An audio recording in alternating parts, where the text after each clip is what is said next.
ANU BTech प्रवेश परीक्षा के दौरान 3 छात्रों के पास से मोबाइल मिले। तारांकन सुपरिटेंडेंट ने छात्रों से मोबाइल लेकर सील करके कंट्रोलर भेज दिया।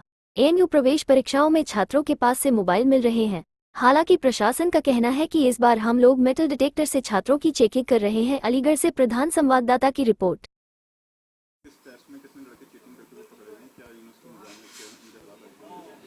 और देखिए, आज जो बीटेक का एग्ज़ाम होता और उसमें एक सेंटर है डिपार्टमेंट ऑफ फिजिक्स।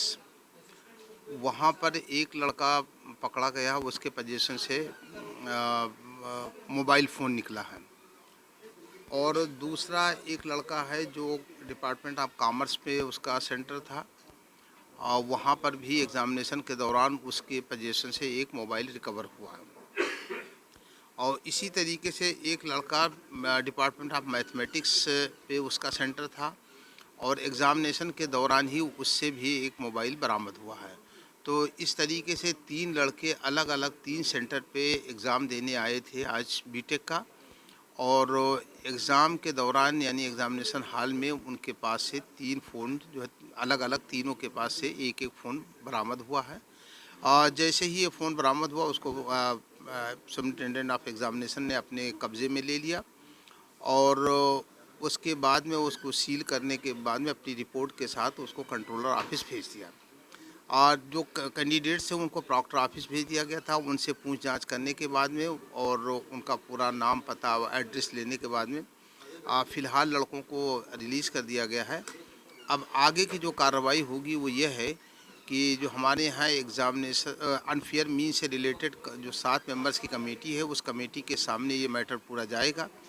वो कमेटी पूरे चीज़ को एग्ज़ामिन करेगी। एग्ज़ामिन करने के बाद में जो भी पनिशमेंट रिकमेंड करेगी, वो पनिशमेंट उन लड़कों के ख़िलाफ़ होगा। सर, अब तो मेटल डिटेक्टर यूज़ किए जा रहे हैं, बावजूद उसके मोबाइल अंदर से भेजा है। हाँ, बिल्कुल सही आप कह रहे हैं कि तमाम सेंटर्स पे कंट्रोलर ऑफ एग्ज़ामिनेशन से मेटल डिटेक्टर प्रोवाइड कर दिया है, और उससे उनकी फ्रिस्किंग हो रही है। लेकिन मैंने कहा कि आज से मेरे ख़्याल से कई हज़ार बच्चे एग्ज़ामिनेशन में बैठे हैं, उनमें से सिर्फ 3 बच्चों के पास ये मोबाइल निकला है। हालांकि वो अपनी दलील दे रहे हैं कि गलती से उनके पास ये मोबाइल रह गया था। अब इसमें देखने की बात ये भी देखी जाएगी कि चेकिंग में कमी रह गई है, या वो बच्चे किसी तरीके से उसको छुपा करके मेटल डिटेक्टर से बचा करके वो अपना एग्ज़ामिनेशन हॉल के अंदर ले करके गए। बहरहाल ये मामला एक जांच का पूरा मामला है, और इस पे जांच होगी, और जांच के बाद में जो चीज़ें सामने आती हैं उसके हिसाब से यूनिवर्सिटी के रूल के हिसाब से कार्रवाई उनके खिलाफ होगी। उसमें ये हो सकता है होगा कि या तो उनका एग्ज़ामिनेशन जो टेस्ट दिया है वो कैंसिल होगा।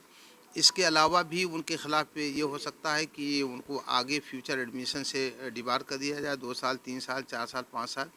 ये जो कमेटी है वो तय करेगी, वो उसका जो भी रिकमेंडेशन होगा उसके हिसाब से आगे कार्रवाई होगी। लड़कों के नाम लड़कों में एक का नाम समदुद्दीन बताया है, और दूसरे का नाम मोहम्मद आमिर है, और एक लड़का और है जिसको उसका भी नाम मोहम्मद आमिर ख़ान है।